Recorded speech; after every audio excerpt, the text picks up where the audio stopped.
muraho neza abakunzi ba Mubwire TV, mumeze mute? Amahoro y'Imana bane namwe. Nanjye ndabaramukije cyane nk'ibisanzwe rero uko mubizi. Mubwire TV nica nibwira abantu, tubwire abantu ibyiza byabo, tubwire abantu ko tubakunda, tubwire abantu ko tubashimira, tubwire abantu ko ari ingenzi, tubwire abantu ibyiza byabo bakiriho.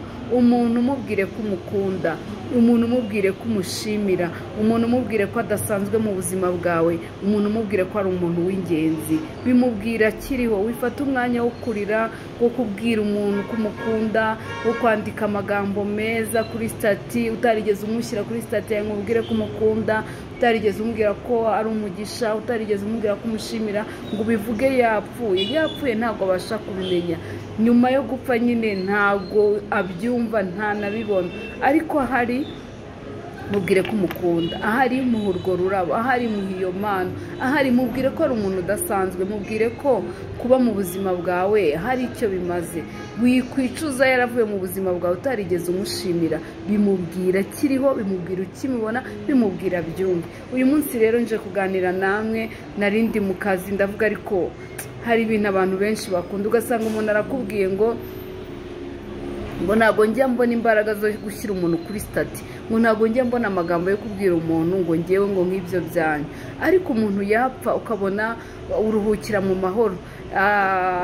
Irungu ryawe ntituzarikira rwose. Imana igukunze kuturusha. Wowe se kuki utamukunze kurusha abandi?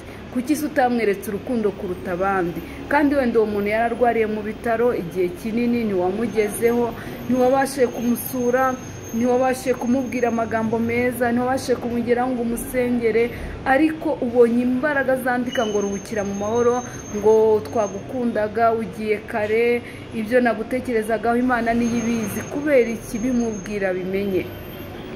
Ni ukuri abantu mutajya mubona imbaraga. Ese imbaraga zipostinga umuntu wapfuye muzikurahe?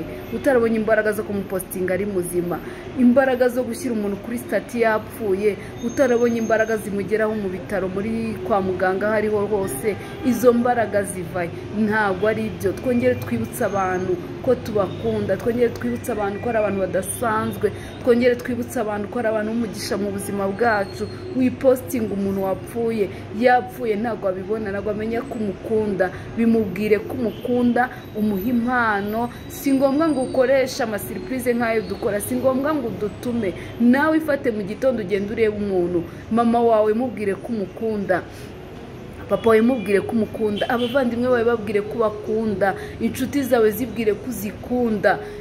Kuvuga ngo umuntu uramukunda yagiye biragatsindwa n'Imana. Mubwire abantu ko mubakunda. Imbaraga mubona zo gupostinga bapfuye nimuzibone zipostinga abantu bazima. Kandi usanga babandi bapostinga bapfuye ari bo birirwa baca urubanza ngo aba bantu nta kindi kintu bakora, ngo nukurirwa bashyira abantu kuri stati, nukurirwa yibwira abantu ko bakunda, ngo yarakabya. Oya, si ugukabya. Mubwire ko umukunda, kuko nanapfa uzamupostinga ariko uwimubwiye akiriho.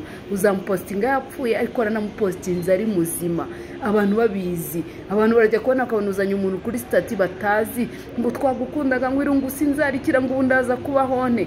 Ko bajyaga babona ubuzima bwawe wenyine, ubwo uwo muntu wapfuye ubuzanye gute? No.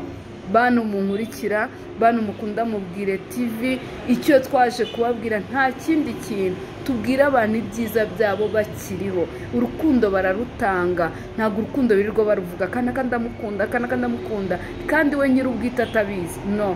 Bimubwire ko umukunda, mubwire ko umushimira, mubwire ko ari umuntu w'ingenzi, mubwire ko adasanzwe. Nanjye ndabakunda, muri abantu badasanzwe, abantu mukunda ibintu nkora. Ntabwo biba byoroshye, abantu ntabwo bakunda ibiganiro byiza, ariko wowe ufata umwanya ugakunda ibiganiro byanjye ukabyumva, biguha isomo. Ubwire umuntu ko umukunda, umubwire ko umushimira. Nimba umuntu yakoze ikintu kidasanzwe mu buzima bwawe, ushobora kudafite ubushobozi bwo kumuha impano, ariko mubwire ngo uri umuntu udasanzwe, uri umuntu w'umugisha, uri impano nahawe mu buzima, uri impamba imfashije muri uru rugendo, uri umuntu utuma nishima. Ni ukuri. Tubwire abantu ibyiza byabo. Abantu mupostinga abantu bapfuye, no. mubireke pe, mubireke. N'umuntu ujya kubona akabona wadukanye umuntu kuri stati ariko yavuye mu buzima aruhukira mu mahoro twakundaga atarigeze amubona. Ni ukuri birababaje. Mubwire abantu ko mubakunda, mubwire abantu ko mubashimira, mubwire ko abantu badasanzwe. Nanjye ndabakunda kandi ndabashimira. Amahoro y'Imana bane namwe.